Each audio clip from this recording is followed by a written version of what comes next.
Good evening, gamers. Tonight I bring you a gift more valuable than gold. Another opinion on Starfield. I know there's already a million of them out there, but this one's unique. This one's not like the other reviews. This one's quirky and zany with a real nice personality and a big pair of honkers. It's my full thoughts on Starfield so far, so it is going to be a review, but it's also kind of an admission of my weakness because I'm just gonna take the egg on my face here and say I don't think I'm finishing the game. Now, everyone says that the game gets good after 12 hours. I am just shy of that 12-hour mark, and I gotta be honest with you, sports fans, I can't envision a world where I hit that 12-hour mark and a switch flips on and all of a sudden it's exhilarating. It blows my hair back and it's a masterpiece. Like, I don't see that happening. But let's just assume that we are in a fantasy dimension where that is the case. That still doesn't excuse the first 12 hours being miserably paced and excruciatingly uninteresting. Like, that is still a bad design if you have to invest 12 hours before the game actually gets good. So, I don't know if that claim is just cope or if that really is true, but even still, it doesn't negate my feelings on how this first just under 12 hours experience has been going. You shouldn't have to put that much time into a game before it makes it worth it. And I want to be clear right away so there's no confusion. It's not because I think the game is bad. In fact, quite the opposite. I think everything in the game is good. But it's also extraordinarily boring and underwhelming. I struggle to stay awake playing it. It's like the cure for insomnia for me. I would rather be listening to my college professor lecture me on the Krebs cycle through Vimeo videos as homework. It would keep me more stimulated than playing through the main quest line in Starfield. And it's not like they've done anything wrong. The thing is, I went into this expecting, on this outrageous amount of hopium, that this would truly be an ambitious Bethesda title that would finally evolve their formula and push it forward. But unfortunately, that's not what it is. This is the standard Bethesda experience that many of you probably know and love, but set in space. No more, no less. And you'll see that sentiment echoed across pretty much every single player out there. That's like the only universally agreed upon thing when it comes to this game. This is a very divisive game, but you'll find one common thread, that everyone agrees that if you like the standard Bethesda formula, you'll probably like Starfield. And I completely agree. This is the standard Bethesda formula. And for me personally, I'm just exhausted with it. Not because of oversaturation. It's not like they keep constantly feeding Bethesda titles to you, like shoving them down your throat every year like Call of Duty or anything. And that's probably why for a lot of people this game is so comfy and is so exciting to them, because it finally scratches that Bethesda itch that they've had since the last title.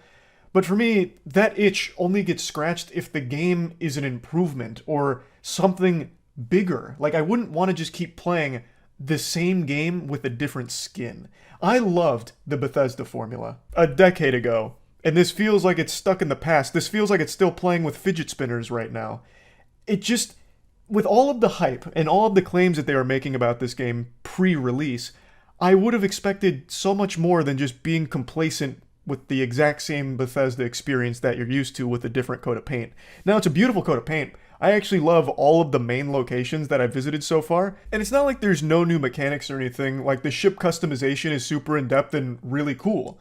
The ship combat, I wasn't a huge fan of, but it's not bad by any means. Like, I think it's a good implementation. I would have liked it to be a little more fleshed out, but overall, like, it's still fine and it's super functional.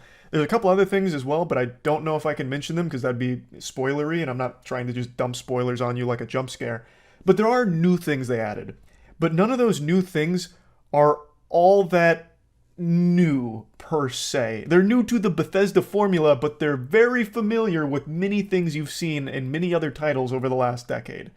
That doesn't make them bad. Again, I don't think there's actually anything bad in the game, aside from the main quest storyline. The writing in the main quest line is lazier than my summer book reports in high school. Like, it is kind of laughable at points. They really phone that in. It is some formulaic silliness. I don't want to get too deep on it, but that was the only thing that I think is like actually weak. Everything else is fine and good in certain cases. But somehow the game still manages to keep a neutral expression on my face. It doesn't make me smile, it doesn't make me giggle, spit up, and kick my feet in my chair or anything. Like, I don't get excited by the game, because I feel like I've already played this so many times with Bethesda. Like, for example, the engine that this runs on hasn't changed in a long, long time.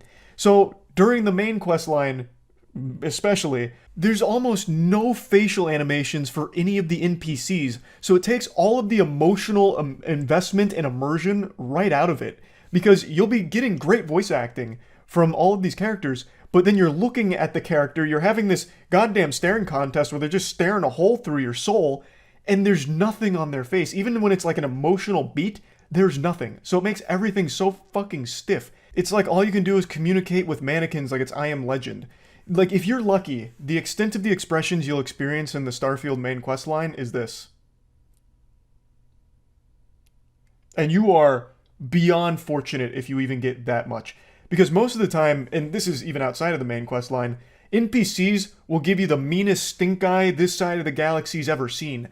If you talk to them or if you walk by them, they'll hit you with this.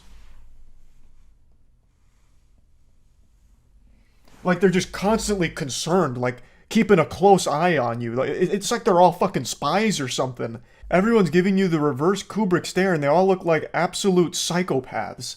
I don't know if that's like a bug or what, but that is a very common expression that you're going to get in your playthrough, no doubt. Now, one thing that they are absolutely right about when it comes to the claims they made about this game is the bugs being much lesser than you're used to. There was a lot of hype around this being the least buggy Bethesda title. And so far, in my playthrough, I've only experienced a handful of bugs, and none of them are game-breaking. Like, there's no big bugs that I've seen on my playthrough, or even in any of the other playthroughs I've been watching. So this game really is pretty light on Bethesda jankiness, which is great. That's really surprising, because especially given the scope of the game, I would have thought this would be by far their glitchiest one. But no, they put WD-40 on those squeaky wheels, and they lubricated it. They massaged it. There is not a whole lot of bugs here. So big W on that. And speaking of W's, there is some good writing outside of the main quest line. There is a ton of different things you can do. It's hard to talk about a lot of this without getting into spoilers. But there's a lot of different like factions and a lot of different side quest lines that are pretty deep and intricate. I haven't done a ton of them. I've only done a handful of side quests. But there are some that are far more interesting than the main quest line. Significantly more interesting and better executed. Though I have seen a couple of side quest lines that a couple of friends of mine were streaming. And in one of them, it felt really important. Like they exposed a big web of corruption. And there was a prominent figure that got outed for some bad shit. And once they completed the side quest, nothing changed. That character is still in the exact same position, so that whole side quest, even though you completed it, didn't really have an effect, which takes all of the wind out of the sails and makes the journey feel kind of worthless if nothing actually changes in the game. I don't know if that was a bug, or maybe they weren't done, but it seemed like they were, and they seemed to think that they were. So I don't know if that's commonplace or if that was like some kind of rare exception, but for the most part, the side quests are significantly more interesting than the main one. Now, let's get to some things that I think people have been misled by. And by far the biggest one, and the one that Starfield really put a lot of eggs in the basket of, is exploration. The go to any planet, explore. You can explore for thousands of hours. There's 1,000 planets to explore, and they're all fucking amazing. You're going to lose yourself in here. You're going to jack into the Starfield world, and you never want to go back to cringe old Earth. The real world is, can't even compete with what Starfield's got. And man, that couldn't be more wrong. That is so far from the truth, it makes me want to spit. I tried to do the exploring. I really did. But when you explore a planet, like let's say you go to one of the main planets, and instead of going to the main city, you land somewhere else on the planet. My thought was, with everything they said, you could land on that side of the planet and then run all the way to the main city if you wanted to. And I tried to test this because I thought it was a cool idea. For example, I had contraband on my ship. And when you're going to one of these planets, that is a central one, really, they will scan your ship, and if you have contraband, they either arrest you or you become an outlaw and they'll try and hunt you down and all that, and then you can't land at the main city. So I decided to try the outlaw thing. I ran away and then I landed on the planet outside of the main city where you're allowed to do that with contraband. And I thought it would be really cool if I ran from there to the main city so I could keep my contraband, keep my ship parked outside, and still continue the main quest while keeping the contraband and never going to jail. So I started running. And I ran for about 15 minutes. And it turns out you can't run from that to the main city or anything like that on any planet, apparently. There's a lot of invisible walls, if you can believe that, which is very disappointing to hear. And during my entire journey, spent going across this planet, it was entirely fucking empty.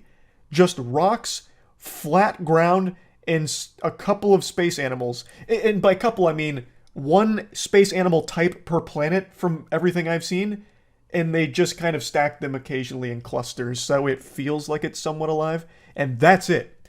There's a couple of places you can visit outside there, such as like a cave that has a little bit more to it, or like a very small little mining colony on that planet in particular where there's like 5 people and a robot. And that's it. There's nothing to explore. Nothing at all to explore from what I've seen. Unless you just really love sitting in an empty, open world with nothing to do. Now, there was a moment during this long, empty voyage here through the void where a spaceship flew in, and it was like a random event. Some outlaws coming in. They parked, and I snuck aboard their ship, and I killed all of them. And the game has a cool mechanic where you can steal ships, which I think is great. And I decided to try and unleash a bit of a galaxy brain gamer maneuver. I still had all my contraband on the ship that I parked way back on that planet. And now I just stole this completely fresh outlaw ship. So I thought, maybe I can keep my ship parked over there and I take this ship to the main city because there's no contraband here, so if they scan it, it'll be clean and I should be able to land there. I thought this would be a really creative way of getting around the scan and the contraband while being able to keep it without ever being arrested or anything. But it turns out you can't do that. So I stole the ship, and what it did is it put the contraband from my main ship onto this new stolen ship. And thus the contraband was immediately alerted to the space hall monitors, the police force, and they came and they blew me up. So it just feels like, at least so far in my limited playtime with it, of course, since apparently 12 hours is the bare minimum before things really open up, that there's not as much freedom in this game as I was led to believe there would be, especially with the exploration. There really isn't anything overly ambitious about this game. Procedurally generated, soulless, empty worlds to explore isn't fun. Like, yeah, there's a ton of planets you can go to, and that's cool, I guess, until you actually go there and realize how tiresome it is, and how not fun at all that component of it is, which is a huge selling point of it. It's just disappointing, really. Now, another big thing is, this game is kind of like a loading screen simulator. Since exploration is so fucking awful, most of the time you're just going to be fast traveling around this game anyway. So you're constantly going to be going from loading screen to loading screen. And on PC that's fine because it's quick, but it's just constant loading screen simulator anytime you're doing anything because you don't really have any reason to explore or actually run there. There's just not a lot of interesting things to do along the way, so why not fast travel? So there's a lot of that. And another bafflingly odd decision is there's no real map. So if you go somewhere in the game, you land on a planet, land in a city, wherever, if you try and bring up a map, there isn't one. And I don't get why. It's super easy to get lost because of that, when it was so easily rectifiable. Just put a fucking map. Like, it's 2023 and now we took away the map? Like, that doesn't make any sense. Like, what's there is bad. Like, it's not even replacing a map, it's just there is none. What you can do is pull up your scanner and do like 360 degrees in circles to try and locate the interesting point you want to go to. Like, if you want to go to the industrial district of a place, you can pull up your scanner and then look around with your character and then see over there and then you can run at it. But there's no actual map. So it gets very confusing, like pretty often actually, until you really start to become super familiar with the locations. And another decision that's just, I don't understand why they wouldn't even think to include it, is there's no vehicles to explore the empty worlds. Like, if there was vehicles or a faster way of traversing them, I guess it could be a little more interesting, because then at least it wouldn't be a massive time investment of doing nothing. But there's no, like, Mako or anything. There's no vehicle to get you around in any kind of timely fashion. So it just makes it even more monotonous. At least there's not so far, and I haven't seen one from any of the footage I've watched from this, from any of the streamers. I guess it's possible that there is later, maybe. I don't really know, but even still, it is a huge oversight not to at least have something to make exploring a little more interesting and a little less slow. At least I feel like it's an oversight not to have something like that, because all it can do is improve the game by making it a little more fun to just get from point A to point B. But yeah, another thing, the combat is better in this game than most Bethesda games in terms of like how fluid and smooth the shooting itself is. Like, the gameplay is smoother, for sure. And the jetpack, I'm not using the jetpack in my playthrough. I'm doing a fucking caveman build, so mainly melee. The jetpack is cool from everything I've seen, and it has some nice perks that can make things very interesting. So I do think Bethesda has polished off their shooting in particular here, so the combat does feel a bit more fluid, thanks to making it a less janky game than, what we're used to from Bethesda. But that being said, it's still exactly what we're used to with Bethesda when it comes to its gameplay loop. It's exactly the fucking same. The combat here is literally just Fallout combat, but without VATS. And it, like I said, it is smoother, but it's still just the same goddamn thing. There's not a new crazy amount of depth. There's not a new crazy amount of things that you can do in combat here that we haven't already been doing in Bethesda games for over a decade now. Like, it just... They've polished off what they've had for 10 years instead of building what they had for 10 years. Instead of adding cool shit on top of their Bethesda combat formula, they're more than fine to just have the exact same combat, but make it play a little bit better. And again, for a lot of people, that's fine. There's a lot of people out there that don't want any kind of, like, big changes to the combat in Bethesda games or new additions. They're totally fine if they can just deliver the exact same combat, but without the jankiness. And for those people, Starfield's going to feel great, because like I said, this is definitely the smoothest gunplay I think Bethesda has had so far. But I would just think, after all of this time, they'd want to do more than that. Like, it's just underwhelming. Like I said, everything in Starfield I think is good. Like, everything is good. There's nothing in here I think is, like, actually shit. There are definitely things I think are a bit weak, but nothing I would actually say is truly bad or awful. It's just this whole package is just so disappointing, because I'm just tired of playing the exact same Bethesda game without anything really changing about it. Even bugs that were present 10 years ago are still present in Starfield. Of course, they're not game-breaking, like, they're very minor things, and for a lot of people, the bugs add charm, but come on. Like, it's been over a decade and you still have the same bugs in this game as you did all the way back then? Like, it shows a complete lack of drive to do something different. They just want to keep delivering the same Bethesda experience. And again, a lot of people want that. I am not one of those people. I wanted more, and I hoped Starfield would be more. So again, nothing in it is bad. If you like Bethesda games, you are no doubt going to like this. But if you wanted more than a Bethesda game, if you wanted Bethesda to be a little more ambitious, you might not be super satisfied.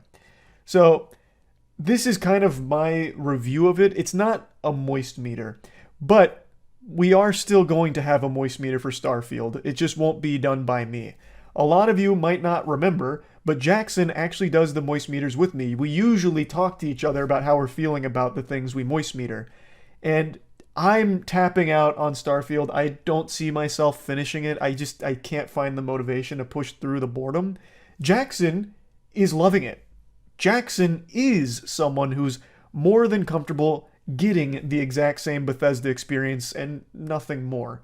So Jackson will do the moist meter. So we can get my perspective entirely here and Jackson's entirely on the moist meter. So that's just kind of what I wanted to talk about tonight with Starfield. That's really about it. So yeah.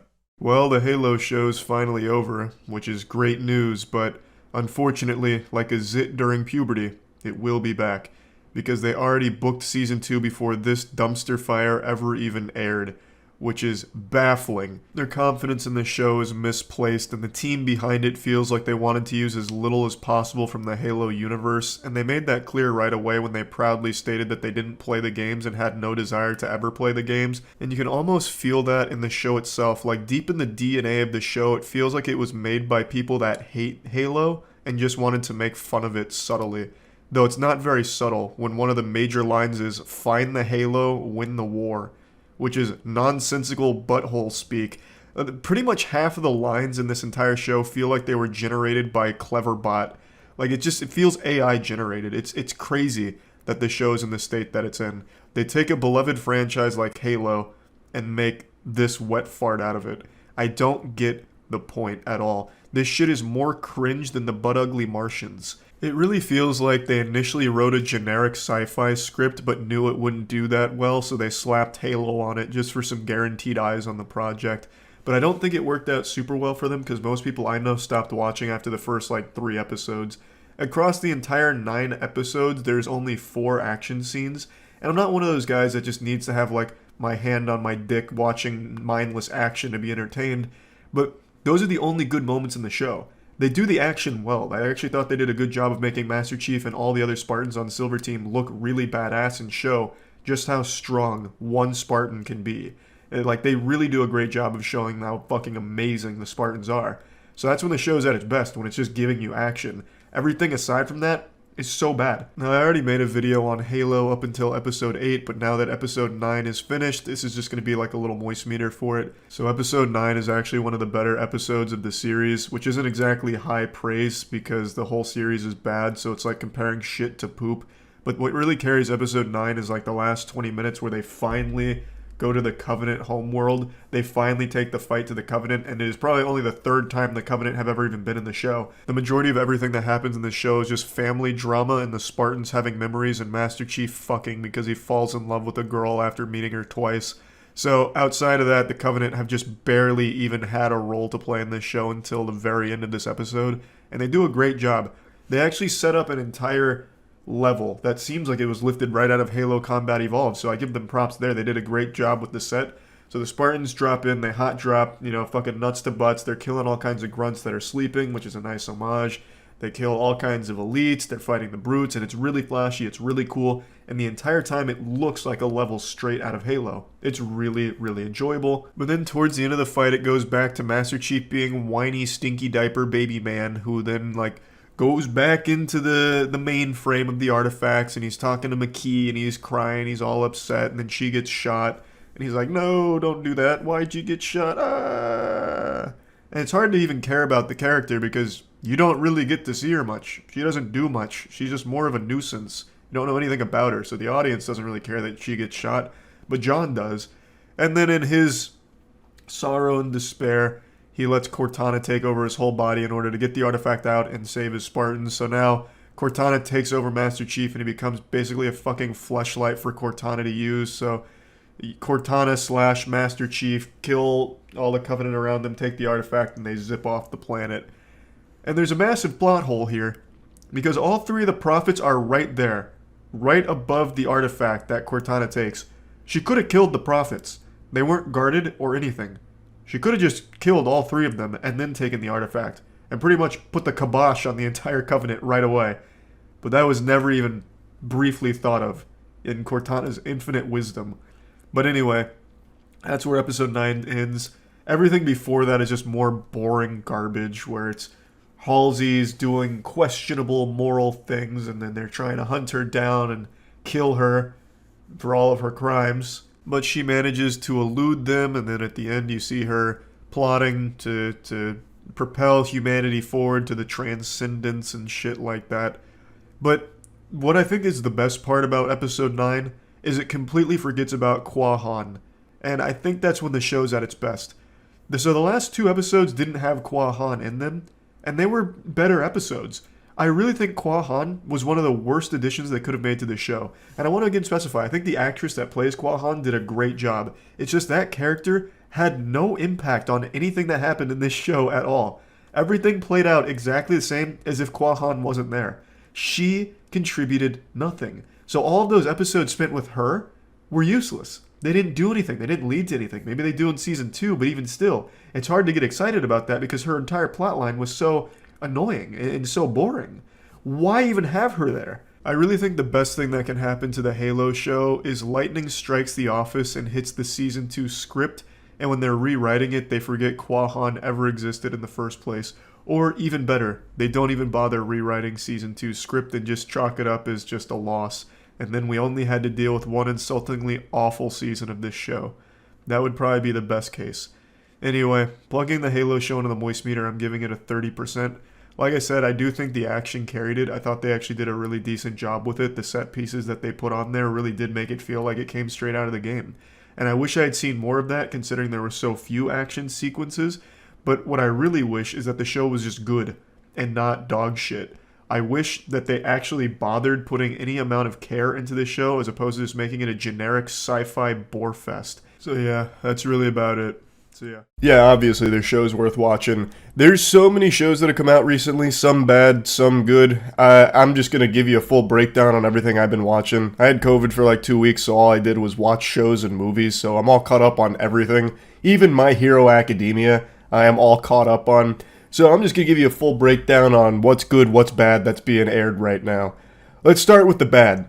Rings of Power. I don't know why I tried to catch up on this. This is like the only show I'm not caught up on because it's just too boring. The most exciting part of trying to catch up on Rings of Power was when I'd have like a coughing fit. At least then I'd be awake. Rings of Power is a hypnotic trance that it puts you in of just lame dialogue that's just circular trauma dumping between characters. That is still not changing. So I am not invested in that at all. I don't think I'm going to bother catching up on it. We'll see. If I was forced with a gun to my head to give a compliment to Rings of Power, I would definitely say that Sauron is the best part. Like, if I was to fish for something positive about it, I would say Sauron. I don't think the writing around Sauron is all that great, but I think the actor does a good job with the character, so when Sauron is in a scene, he is usually the best part of that scene. And also the only character that's actively moving things forward, while as every other character wants to exist in fucking stasis of just fucking calling the wambulance and ordering some french fries and a wham burger. Everyone's just always complaining or talking in circles around something they're not happy with. It's just not interesting. It is so deflating watching Rings of Power. What it did do for me, though, is it motivated me to go back and watch the Masterpiece trilogy. The Lord of the Rings trilogy still holds up so well. It is actually timeless. I watched the extended versions because I've never actually seen the extended versions. Masterpieces. I know everybody says that. I get it. That's not like a brave new take or anything. But it's true. And I do have a hot take for you. I didn't remember how much ass Frodo sucked. Frodo is a turbo dweeb. So, watching Fellowship of the Ring, let's start there. There is at least 20 separate instances of Frodo falling flat on his back. All the time. Like, almost every scene Frodo's in ends with him getting goddamn tomato canned and falling backwards. He puts on the ring, whoop, slips on like a banana peel like it's Mario Kart, and falls flat on his back. It happens so many times. Frodo is useless. Like, I know he's not useless, he's the ring bearer, but man, every scene he's in, he just falls. It's like slapstick comedy. It's like Buster Keaton for the Lord of the Rings universe. He is constantly slipping and falling. Like, it's not even that he's being pushed to his limits or anything. Sometimes he's just like kind of jogging around, fucking waddling, and then whoop, just falls. Like, there's a scene towards the end of Fellowship of the Ring. He's got the ring on. He evades Boromir. I'm sure all of you remember the scene. Then he's up on that tower, takes the ring off, and falls again. I was actually getting kind of frustrated. I feel like the extended versions is just more Frodo falls. It's like watching Chive TV at the gym, where you just see like people falling doing stuff. That's like Frodo's whole role in these movies. Of course, it's not his whole role, obviously. He's bringing the ring to Mordor, and, you know, I get it and everything. Like, he's not supposed to be some kind of adept fighter or anything. And his lines are good. Like, the writing around Frodo is good. I just wish he was able to do more, like, you know, kind of like Sam and kind of like Merry and Pip. Like, they actually do engage in, like, a combat scenario. So, like, when they're in Moria, for example, Sam, Merry, and Pip, they all, like, fight against the threat. Frodo runs and falls every time. And then he gets stabbed, but luckily he was wearing mithril. And he's like, no, I'm unhurt. But it's like, Frodo, why did you fall then? He was actually playing dead. It's like, come on, man. Like, I wish he had been able to do more besides fall. But he is, of course, one of the most important characters in Lord of the Rings, for good reason. It was just, going back and watching these, I was like, Jesus, I don't remember him being so clumsy. I've already gone way off the path of, like, what's airing right now that's not good, but since I'm talking about movies, I will tell you a movie I watched recently that's very good, Late Night with the Devil. I had heard a lot of hype around this movie for the last 4 or 5 months, finally decided to watch it. Great movie. Actually a really unique horror movie. I don't think it's necessarily like a very scary film by any means, but it's a very well shot and a really great concept for a horror film done super well. I will say the ending, I like the ending, but the visuals kind of fall apart a little bit. It looked like an old 80s movie in the end, which that's going to work for some people, doesn't work for others. For me, I was kind of caught in between because I don't want to give any spoilers, but they use like electricity as part of the ending moment, and I think it just kind of made it look a little cheap towards the big climax finish. Otherwise, though, I think this movie is one of the better horror movies I've seen in recent years, so I do highly recommend checking out Late Night with the Devil for anyone that likes horror movies. I still need to watch First Omen, and I still need to watch Substance. Those I'll be watching soon. Now, back to things that are airing that are bad. The Rick and Morty anime. Already talked about it. I said I was going to stop watching it. I lied. Tried to catch up. I watched an additional episode. Dropped it again. It's still terrible. It's still absolutely horrible. I think that is an unwatchable show. That is a stain on animation. There is not a single thing I like about it. If there was a gun to my head forcing me to find a compliment, I'm eating lead. Like, I actually could not fish for a single nice thing to say about this show if I was guaranteed $1 billion just to eke out something almost construed as positive for it. It's not possible. I think the show is absolutely atrocious.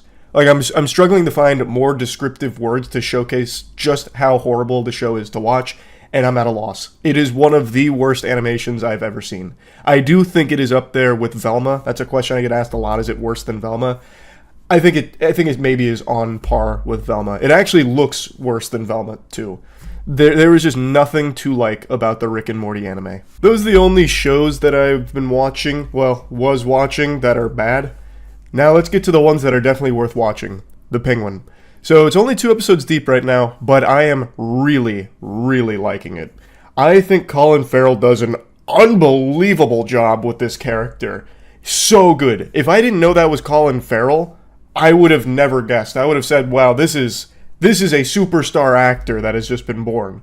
But it's a superstar actor that was born many years ago. Absolutely crushing this role. The Penguin is incredible. Even if you don't like Batman, if you haven't seen the Batman, whatever, you don't like it, I think you'll probably end up liking the Penguin. It's just so well written, and I love that they keep presenting Oz, the Penguin, with like these impossible scenarios. Like, you are constantly asking yourself, how the fuck is he going to get out of this with his head still intact? Like Jiminy Christmas, within the first 10 minutes of episode 1, he executes the most important character that gets introduced, and it would be very obvious that it was Oz that did it. Like, he has just killed the new Falcone, and it's a big deal, and they immediately connect that it was probably Oz that did that, and yet somehow he's able to figure out an elaborate solution to that problem where they don't suspect him anymore, and in fact, it actually works out really well for him. He looks really good. And it's not like a bunch of ass pulls or anything. It is so smart with the way it executes it, at least in my opinion. I also just think the Penguin as a character is really entertaining. Like, I was giggling. It's not a comedy show by any means, but I was laughing more in this show than some shows that aim to be a comedy. Like, I just think they really did a great job with Oz. He made me laugh. He's a terrifying character, too. He's not afraid to just kill people in cold blood. And when he does it, like, there's a greater purpose to it. It's just such a good show. Episode 2 continued this trend of putting him in a situation where it seems impossible for him to get out alive. Yet, not only does he find a way to get out alive, he finds a way to get more powerful from it. He has just these really elaborate, well-thought-out schemes that are executed to perfection. And it's such a treat to see. And it's more than just like conniving and planning and plotting and all of that, there's action too, and I think the action is good. It's not, you're not going to have the Penguin going out there doing martial arts to take down someone. He's not going to go out there doing Muay Thai and Wing Chun to, like, execute a man. He's going to shoot them, or he's going to stab them. So it's not like don't go in there expecting, like, crazy choreography or anything like that, but it's still really good in the action department. At least to me it is, because it's used so well. I just really like the Penguins so far. I am a huge fan, and I'm really excited for the next episode. Another show that came out just recently that I think is already worth watching is Uzumaki. This one's had a lot of hype for a long time. It's Junji Ito. I'm sure most of you are familiar with that name. And it's finally here. There's one episode, and I think it's good. Like, I think it's very good. I don't think it's perfect. Like, there are some things I think could be improved. It moves really fast, but I guess that's because there's not a ton of episodes, so they gotta move fast. But I think it's a good show. It's a unique looking show too, so I definitely think that's worth watching. And this one's going to be a surprise to most people, considering how hard I've shit on this show for years. My Hero Academia Season 7 I actually think is worth watching. Let me peel apart the layers of this onion here to explain. The biggest problem with My Hero, the one that I've always stated is the biggest problem, is that it always focused on the most boring elements of the show. They'd give you some very high highs, a great fight, great build-up, and then they'd immediately kill their own momentum, shooting themselves in the asshole by making you fucking sit through another provisional licensing exam, or some other, like, school music festival. Something very few people are going to care about unless you really love slice of life, and it always drilled home the exact same message every time, where it's like, these are my friends. I like my friends. I fight for my friends. I'm a hero for my friends. And it does that a million fucking times. But the show had always been able to deliver some very good moments early on, and then just lost its footing, fell off. But I do think Season 7 is hype. And I think it's because they cannot focus on anything except the good stuff anymore. There is only the good stuff left. They can't go to a music festival now and dedicate fucking 12 episodes to it or whatever. Now, it's all about this fight. Stopping All for One, stopping Shigaraki, coming up with a plan in the face of insurmountable odds to defeat these villains. And it's good. It's flashy, it looks good, the fights are well animated. I do think the fights get a little sloppy though, especially when it was like Stars and Stripes versus Shigaraki. Super cool character, Star and Stripe, but her quirk was only utilized a couple of times, despite it being probably one of the strongest quirks we've seen introduced. And the fight was really only like maybe 2 minutes worth of actual action, and then it was kind of just monologuing from each side.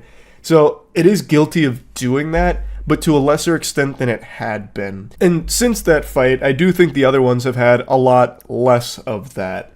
So like when Deku finally starts fighting Tamura Shigaraki, he throws out quite a few attacks before a monologue happens. It's My Hero. You're guaranteed monologues mid-fight. It's like the tropiest, like, cliches ever. And it knows that. It's unapologetic about it. I don't think it's that big of a deal, as long as everything else around it is also good. And so far in Season 7, I do think that it is. So I'm definitely enjoying this season a lot more than previous seasons, and hopefully it has a strong conclusion. Those are the main shows that I've been really enjoying so far over the last, 2 weeks, and I just figured I'd share, because I've been watching so much shit, so I just wanted to give you a quick little breakdown on some of it. That's really about it. See ya. I imagine most of you were living your life in ignorant bliss, not even knowing there was a new Hellboy movie coming out. About 2 months ago, they released a trailer for Hellboy the Crooked Man, and for maybe 12 hours, people collectively clowned on it, because it looked like trash. Anyway, though, most people forgot all about it. I didn't. I paid attention. About 2 weeks ago, they also announced that they weren't even going to bother throwing this puppy into movie theaters. It was just going straight to streaming, which doesn't showcase a lot of faith in Hellboy the Crooked Man here from the higher-ups. They just condemned it straight to the VHS bin at Blockbuster.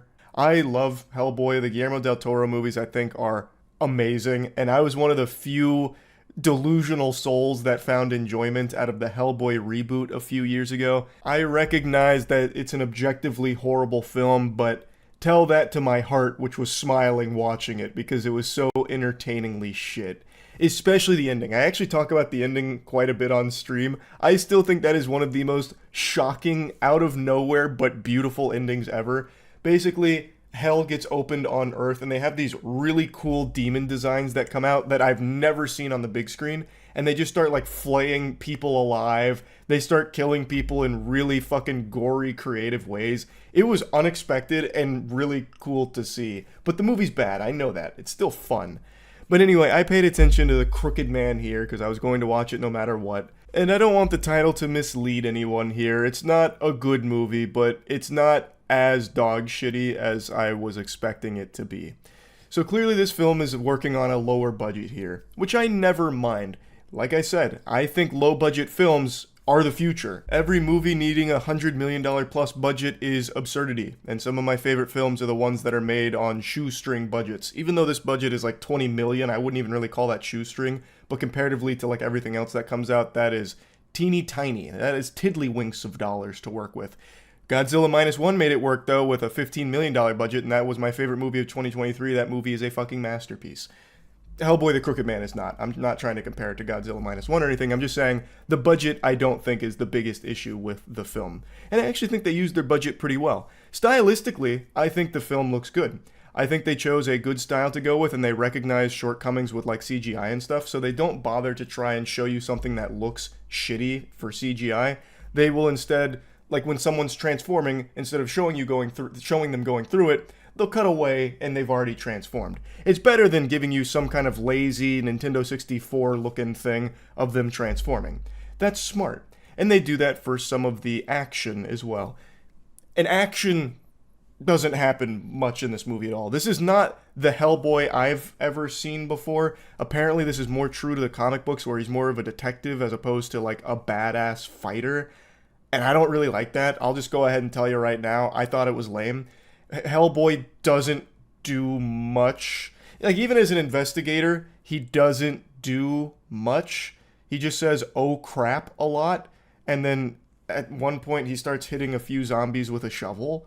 And he like grabbed the snake once and popped its head. After getting bit by it like 8 times. And after getting suplexed by this like normal sized snake like 8 times. So I was really unimpressed with Hellboy's ability to handle himself and take care of situations. It wasn't really Hellboy versus the Crooked Man. It was more like this geriatric old man choking on a fur ball and then Hellboy shooting him. I'm getting into spoilers here, obviously, but it's just kind of underwhelming in that department. Now, if you're like a huge fan of the comic books and prefer a more passive Hellboy, then maybe this is more up your alley. But for me, I'd become accustomed to how he'd been portrayed in the previous films, so I didn't really like this version of him very much. I think the actor did a decent job, though, playing Hellboy. You're never going to live up to Ron Perlman or anything, but I thought he was fine. I really did.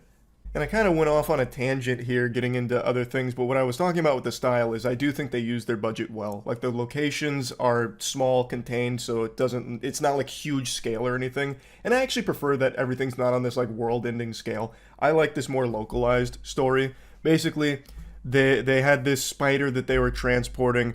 Shit gets cattywampus. The spider breaks free. They fall off of a train, and now they're in the weird hills here that have some spooky stuff going on with some witches and the Crooked Man. So it's very small, like it's contained, and I appreciate that. I do want to mention that even though they, for the most part, do a good job of not just showing you bad CGI, there are moments where there is bad CGI, because, I mean, for a film like this, there is going to be CGI moments, and yikes, sports fans, I gotta tell you, sometimes it does not look good. For example, there is a witch. Since I'm already getting into spoilers, I'm just gonna go ahead and tell you who the witch is. I've been getting into spoilers when going over these things, but I'll just keep giving you warnings. This is a huge spoiler for this, so if you plan on watching this movie, just know I'm about to spoil something big for you. Hellboy's mom plays a role in this, and she's a witch. And Hellboy keeps getting transported to the fucking Upside Down, where he's witnessing his mother being like tortured for sins that she has committed and forced to bear this child, Hellboy.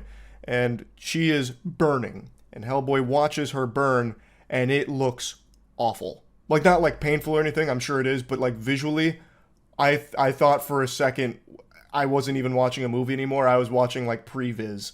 It actually looks like they took the actress and then slapped like fire JPEG images they found on Google and slightly animated it on top of her. It was bad. Again, though, overall, I do feel they did a good job of avoiding like bad CGI moments, and overall, I do think the movie looks good visually. It also goes for a horror approach as opposed to what I would expect from a Hellboy film, which is more like action oriented and all of that. The film really wants to be unnerving, creepy, spooky. Like they have the ominous music that you hear in every horror movie ever made. It has very standard horror movie moments. It doesn't really have any jump scares, at least not that I recognized as a jump scare attempt, but it's very clear it wants to be a horror film, at least a large part of it. I do not think it does the horror very well, mainly because it is the most cliche horror that it weaves in here. There's nothing new or exciting about the attempt it makes at making horror moments work. It's all very standard tropes we've seen from every other horror movie ever. But maybe that'll be appealing to some people that would like to see horror integrated with a Hellboy movie. For me, I think that was a miss, though. For me, that wasn't hitting. Like, the first half of the film, we're getting acclimated to this environment with people that understand that witches are around. So, like, Hellboy and his sidekick, her name is Jo. She's like a researcher and like an assistant. She's just here like getting some field work because she's really excited about that and wants like hands-on research. Anyway, they go to this like house that they stumble across. So they go into this house and there's like a boy lying on the floor paralyzed. And Hellboy's like, what's going on with him? And they're like, oh yeah, we've been witched by Cora Fisher. He's cursed by Cora Fisher, a witch, and now he's like that. And Hellboy's like, okay, so are you okay with him being turned into a rug like this? They don't really answer. He's like, I was a witch with Cora Fisher. And then a guy named Tom comes in, and he's fucking omniscient. He, like, knows everything about everything here. So he comes in, and he's got, like, this little ball of poop. And he tosses it to Hellboy, and he calls it a witch ball. He's like, oh, it's a witch ball. And Hellboy's like, damn, don't like witch balls. I guess. No explanation for like what witch balls are, but then it cuts to like this weird scene that I don't understand the purpose of. I wrote it down because I was so stunned by it. So like after this and like a little bit of background on Cora Fisher the witch and her relationship to Tom, it cuts to this part where there's this lady named Granny Oakham. So she's breaking the fourth wall. She's talking to the audience here through the eyes of, like, we're in the eyes of, like, a crow that's there, and she's talking to us, I believe is the idea, and she gives, like, a YouTube tutorial on witch balls. Again, never explaining what they're used for, like, the purpose of witch balls, unless I missed it somewhere, but she's like, Granny Oakham gonna teach you how to make a witch ball right now, so this is what we're gonna do, you're gonna take a rat's tail, you're going to gut a cat. You're going to take the guts. You're going to put the bones of the cat in here. You're going to put it in a pot, boil it, mash it, stick it in a stew. You're going to then trim your hair, take some of your fingernails, and then trim your pubic hair, put it all together, and you got a witch ball. Why would anyone ever want that? Like, what do you use it for? Does it have power? Like, can I use it like a Kamehameha blast? Like, what is the witch ball for? You've taught me how to make it in this cauldron, but it's fundamentally still a shit nugget. What am I doing with it? And what's crazy is it ends up playing a pretty big role at the end of this movie. Well, in general, actually, you keep seeing witch balls. So, like, they end up going to Cora Fisher's place, the witch, and Tom has a personal connection to her. They get there, and they find more witch balls. So she's fucking pooping around like she got, like, rabbit turds, these witch balls. And Tom's like, oh, damn, she's like a full-blown witch. There's, like, bugs and stuff. And then they find her skin suit. She's just got her whole skin lying around like it's about to be a cosplay costume. So, and Tom's like, all right, we just got to leave her there. She's out wandering around. So I was under the impression that she was just wandering around skinless, just like meat. But it turns out she was just transformed into a raccoon. And then she comes back, crawls into the skin suit's mouth, and takes shape again, but very slowly and very painfully. So her body's like breaking and shit, and she's crying out in agony.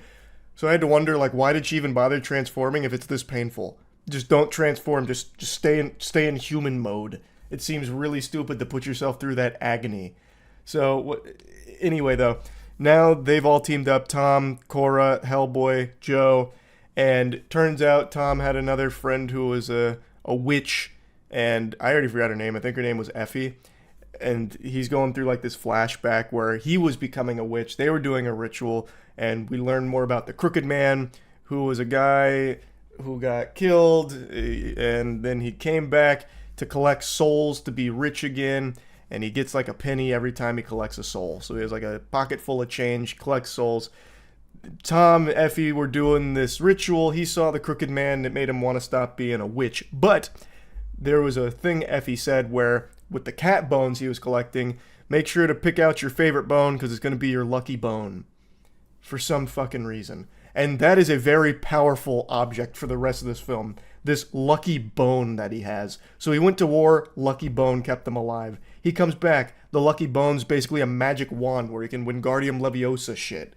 So he's got the lucky bone, which is really good against Effie, the witch who is still around and evil and wanting to collect Cora's soul. And the Crooked Man comes through and he wants the lucky bone. And naturally, he doesn't want to give it to him. He doesn't want to give his soul. He doesn't want Cora to die. And Hellboy and Joe are caught in the middle. Joe just wants to kind of research everything and understand everything. And Hellboy, he's just kind of like indifferent. He like seems to care to a certain extent, but like I said, he's not really a fighter. So like when the Crooked Man comes around or Effie comes around, Hellboy doesn't really do much. Like he'll pull out his gun occasionally, but he ends up not firing it, or Joe will like push his hand down to not fire it. So Hellboy's just kind of like a spectator for the most part. And when he tries to get involved, I don't think he's all that effective. So I mentioned the snake earlier, right?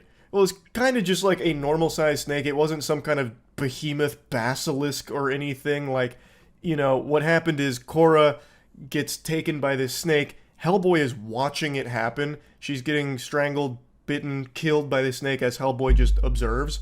And then he decides to act. So then he like grabs the snake bites him, he gets suplexed multiple times, and then eventually kills the snake. But it ends up fundamentally like killing Hellboy to us. Well, he doesn't kill Hellboy.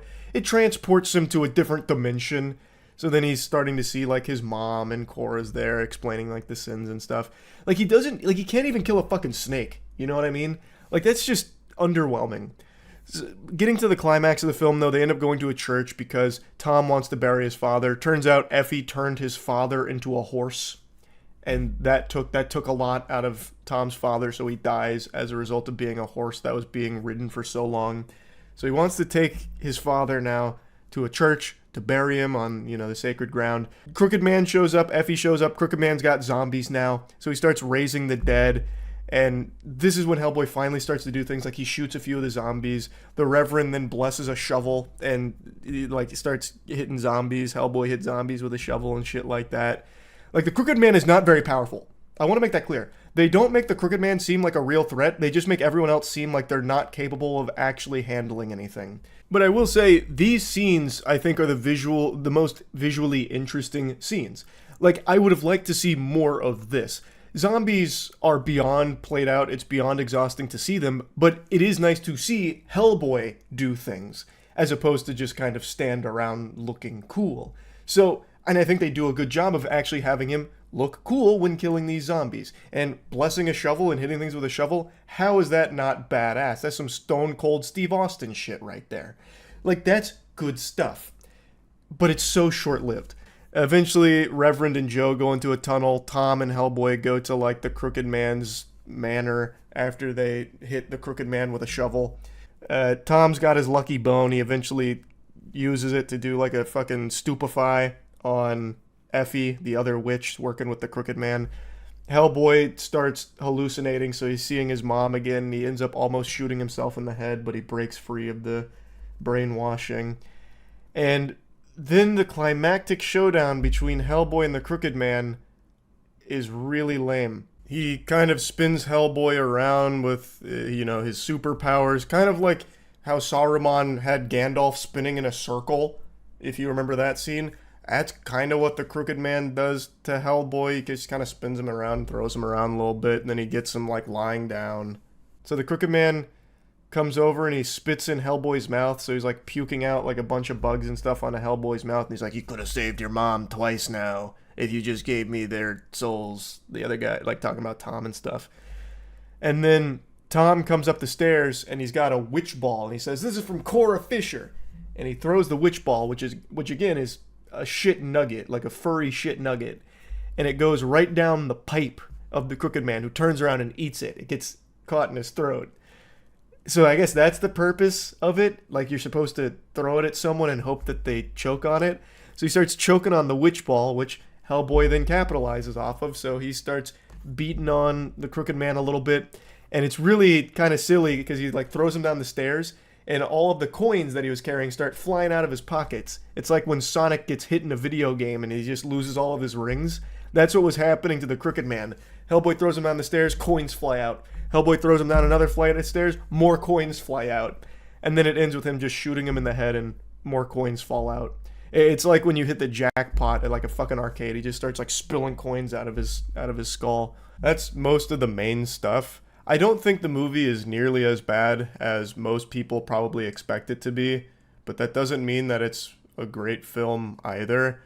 I didn't like it that much. I wasn't bored by it or anything, and I do think there are moments they did a good job with it. But overall, the horror wasn't working for me, which was a huge emphasis for the film, and Hellboy being so passive and uninvolved in everything really wasn't working for me either. And if it's all about him being a detective, why is he bad at it? Like, I don't think he or Joe really were useful in progressing the plot. It was really mainly Tom. Tom was kind of the guy who kept figuring things out and pushing it forward, and Hellboy and Joe would just get the information from Tom doing these things, really. I don't think there was anything they did necessarily that was very helpful in connecting this mystery or anything. Nor was there really a mystery to solve. It was really, the Crooked Man is here, he's bad. Effie is here, she's bad. It's a witch, Crooked Man is taking souls, we gotta stop him. There wasn't much of a mystery in the first place to solve. So I just kind of wish they'd let them do more. If they're not going to be, piecing together an elaborate puzzle, let them start beating the shit out of witches and zombies. Like, let that happen a little bit more, you know what I mean? Again, I don't think it's a horrible film, at least not to the level I think most people were expecting it.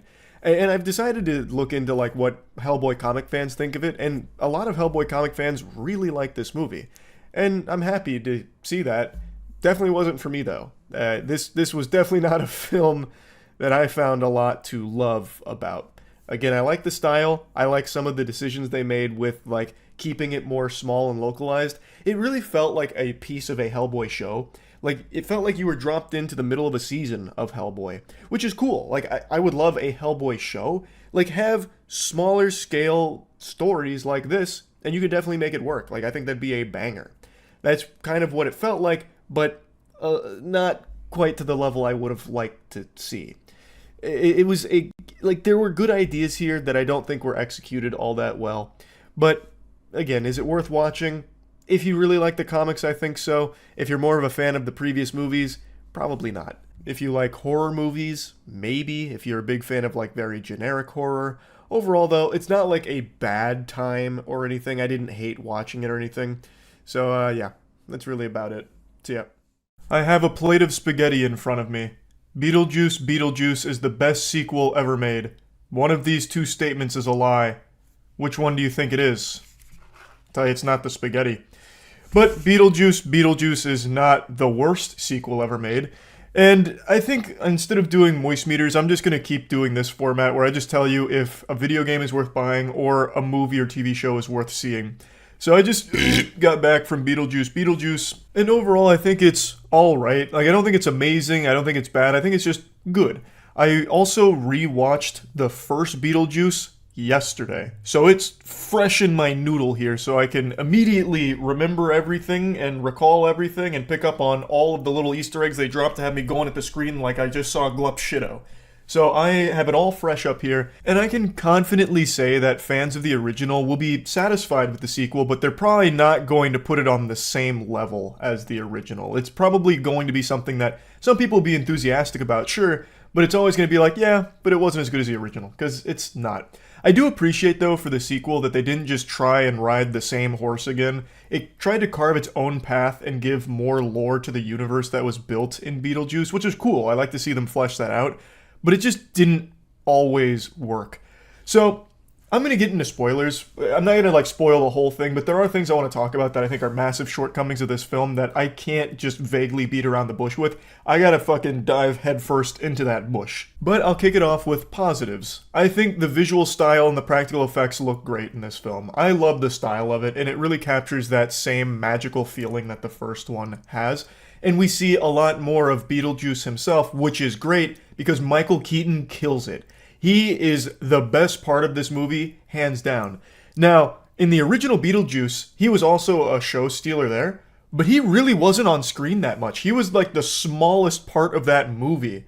In this film, they gave us a lot more of that, but it never felt like exhausting. It was always so much fun when Beetlejuice came on screen. And the film's very creative with a lot of the dead people that you see in the afterlife, and it introduces Willem Dafoe's character, who's this cop, kind of, and they have like this whole like rural police force that basically act as hall monitors, but they're armed. So that, you know, the mall security there of the afterlife plays a bit of a role, and they're cool. And I just love the music in this movie, especially the intro. It has pretty much the exact same intro as the original Beetlejuice and a very similar sounding track. I think it might even be the exact same one, but it's so good. It sounds like something out of Banjo-Kazooie. You got like the French horn going off, you got like a tuba going off, maybe even a bassoon and a penny whistle. Just old school horror-esque vibe to the score that worked so well. It had me in my seat doing little banjo impressions going, huh? It's just so good. So I really like the music here. And now let's get to my criticisms of the film, and there's quite a bit. Also, one more thing that I do want to highlight as a positive. I think Jenna Ortega did a great job in this. I know a lot of people were skeptical of her playing in this movie, but I think she did really well. So, let's talk about the plot threads that this movie introduces and kind of loses its footing on. Like my butt, it starts to stink. They introduce a lot of things happening at once, a lot of moving parts. There's a ton of characters doing a ton of different things. And some of the things they're doing are completely worthless and just feel like filler arcs that don't contribute to the plot at all. And a lot of these threads, when they reach their conclusion, it is extremely underwhelming to the point where I had to wonder if just like 10 or 15 scenes were just cut from this movie to save budget or time, because it is just abruptly ending some of these things that they spend a long time building up. Let's start with Willem Dafoe's character. So he plays a cop that is investigating a series of murders in the afterlife. And through his investigation, he's starting to piece things together, and ultimately he just does nothing. He's a really entertaining character, and I'm a big Willem Dafoe fan, but if you edited his character out of this movie, nothing changes. The movie progresses exactly the same. It honestly felt like this whole movie was filmed without him there, but then he like replied to a letter that was sent to him 2 years ago saying, yeah, I'd love to be in the Tim Burton film. And they're like, oh fuck, well we don't want to miss this opportunity. So they just gave him a role after the fact that only like loosely ties into it, but never directly interacts with it. Even at the end of the movie, where it really seems like, you know, everything's popping off now, this is the perfect time for Willem Dafoe's character and all of the, you know, police force, like the Turbo Power Rangers, it's their time to do something, they don't. They just get locked in stasis. So he actually does nothing. What was the point? Yeah, his scenes were entertaining, but if they don't actually contribute to anything, they're kind of just worthless in the context of the film. You could get the same effect by just jump cutting to me doing a I got your nose bit or telling the board burgers joke doing armpit farts. Like, it doesn't actually progress anything in the movie, and it doesn't even really interact with anyone or anything in the movie. And I feel the same way about Monica Bellucci's character, which is the soul-sucking woman. She's introduced immediately as this huge threat. I thought this was going to be the main villain that would be the catalyst for everything that was going to happen. She's able to kill the already dead by sucking their soul like it's Luigi's Mansion. And what ends up happening is nothing. She does nothing. There's a couple of scenes where she contributes a little bit of lore to the backstory of Beetlejuice, but it's not her doing it. Beetlejuice is afraid of her and kind of just exposition dumping about his relationship to her in the past.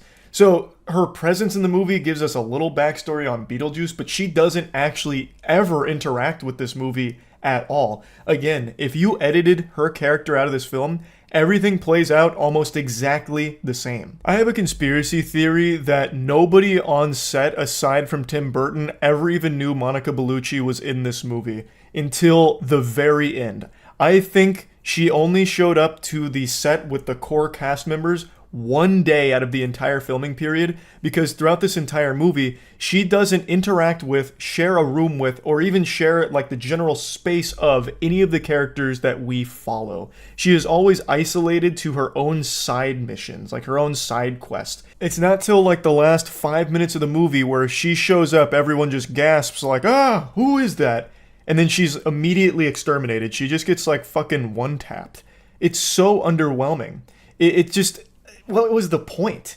Again, like, she didn't even need to be in the movie because she doesn't contribute to the plot. The movie plays out almost exactly the same without her presence.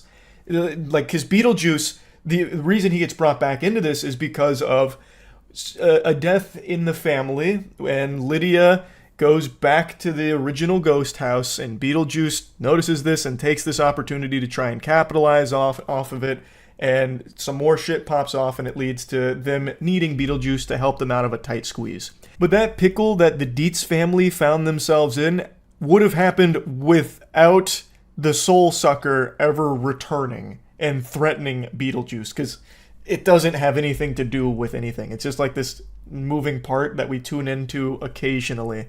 And then there's another one where Jenna Ortega has met this guy, and they, start to fall in love, and then shit goes south, and then immediately everything gets resolved in, I shit you not, maybe 10 seconds.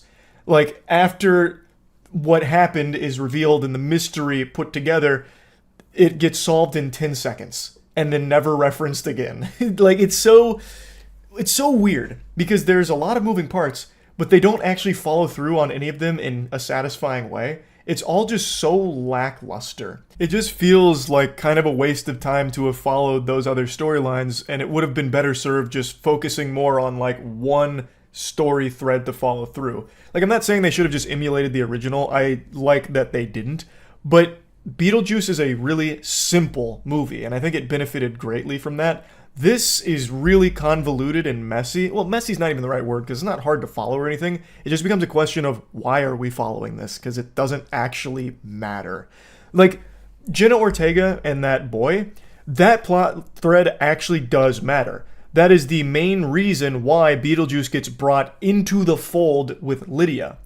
However, that plot thread gets solved in 10 seconds and just introduces us to this next problem. But they could have done a lot more with what they were building up there, because they were building up a lot with that. They even gave some backstory on it too, only to just immediately get rid of it. It feels underwhelming. The movie itself, though, is not bad by any means. I was entertained. I enjoyed it. It's just not great either. Also, I have to mention this. There's a couple moments in this film where they try to do something the original did, and it falls kind of flat, in my opinion. Like, there's some iconic moments from the first one that they try and emulate to a certain degree in this film and pay homage to them, but it just feels so uninspired. It's like, I can't find the right word for it. Like, they're not bad scenes or anything, and it's very clearly trying to, be like, hey, remember this in the original? Like, here it is, and, we're doing it in 2024, and it's just not as good. It just feels kind of off. Like, I don't hate that they did those couple of scenes, but I just wish they were better. Overall, though, I think Michael Keaton does a lot of heavy lifting in this film. He starts to carry it on his back from time to time, because even when things start to really drop off on those plot lines that abruptly end or don't contribute to the overall plot, you'll have Beetlejuice come in and just liven it up, bring some fresh energy, and make you giggle a little bit, and that really helps. Michael Keaton is extremely good in this movie.